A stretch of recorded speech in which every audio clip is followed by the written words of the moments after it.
12 اپریل سال 2023 تخمینا ساعت 15:20 راننده автомашини тамғаи зил 133 نورов раим бой соли таваллудаш 1967 сокини ноҳияи диваштиж ҳангоми ҳаракат дар рӯи мошингарди деҳаи чӯянчии ноҳияи мазкур бехатарии ҳаракати роҳро таъмин карда натавониста пиёдагарди хурсол каримзода муҳаммад соли таваллудаш 2020 сокини амин ноҳияро пахш намудааст. дар натиҷа пиёдагарди хурсол каримзода ҷароҳати ҷисмонӣ бардошта дар ҷои ҳодиса ба ҳалокат расидааст. аз рӯи ҳодисаи мазкур таҳқиқот идома дорад. парвандаи ҷиноятӣ бо моддаи 237 қисми 3 кодекси ҷиноятии ҷумҳурии Тоҷикистон нисбати ҷавони 19-солаи сокини ноҳияи Зафаробод оғоз карда шуд.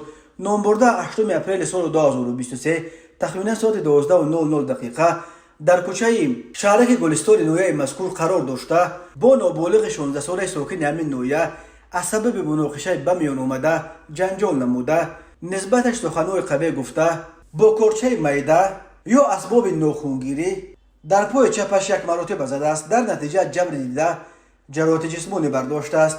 оид ба ин ҳодиса тафтишот идома дорад.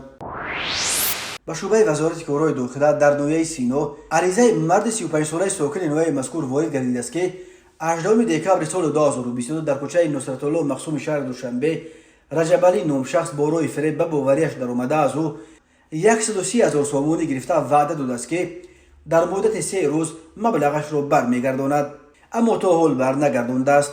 ҳангоми гузарондани чорабиниҳои оперативии ҷустуҷӯй аз ҷониби кормандони милитсия марди 34-солаи сокини пойтахт ҳамчун гумонбар дар содир намудани кирдори қалобӣ дастгир карда шуд. инчунин парвандаи ҷиноятӣ бо моддаи 247 қисми 3 кодекси ҷиноятии ҷумҳурии Тоҷикистон нисбати ҷавони 25-солаи сокини шаҳри Истарафшан оғоз карда шуд.